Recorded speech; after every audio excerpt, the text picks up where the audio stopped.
Bismillahirrahmanirrahim. Assalamualaikum warahmatullahi wabarakatuh. Perkenalkan, nama saya Resta Mamonto dari kelas MPI 3A.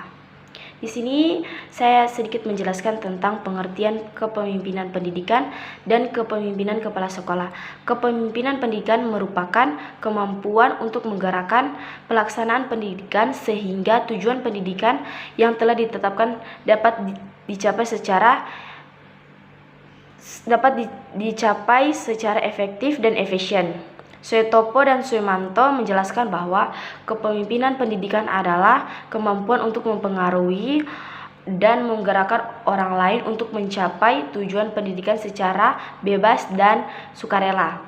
Morpek mengatakan fenomena kepemimpinan organisasi, pendidikan, dan administrasi adalah terkait dengan kepemimpinan yang diterapkan dalam kegiatan orang dalam kedudukan sebagai mengambil keputusan dalam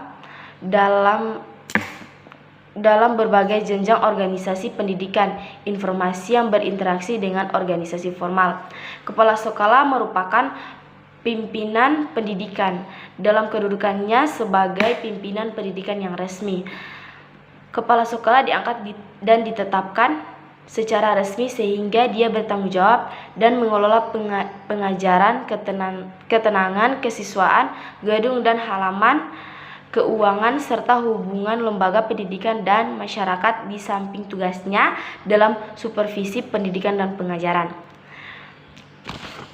Menurut Syafarudin bahwa kepemimpinan pendidikan yang dijalankan oleh kepala sekolah atau pemimpin lembaga pendidikan mengandung unsur-unsur. Yang pertama, 1. Proses mempengaruhi para guru, pegawai, dan murid-murid serta pihak terkait komite sekolah.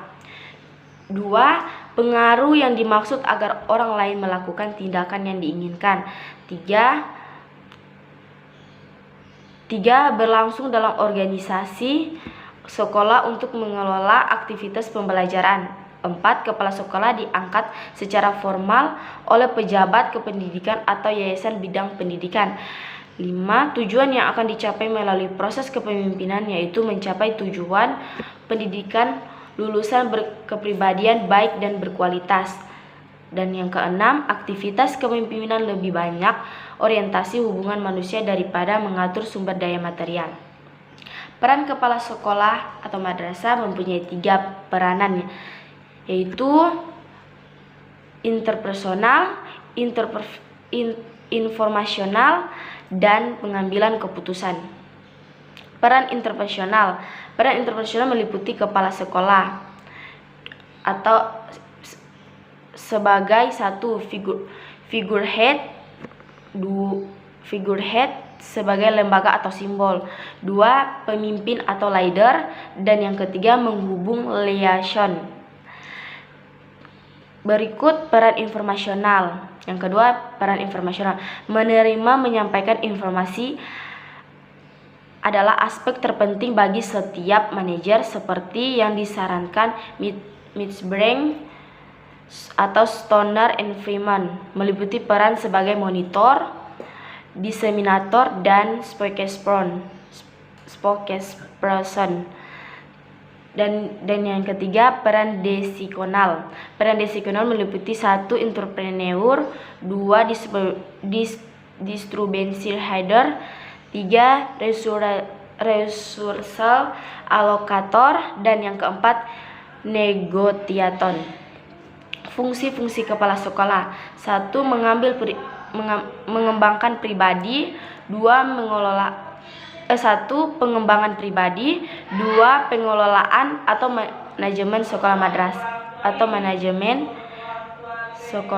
madrasah, yang ketiga pengawasan, yang keempat kegiatan sosial, dan yang kelima pengusaha sekolah atau madrasah.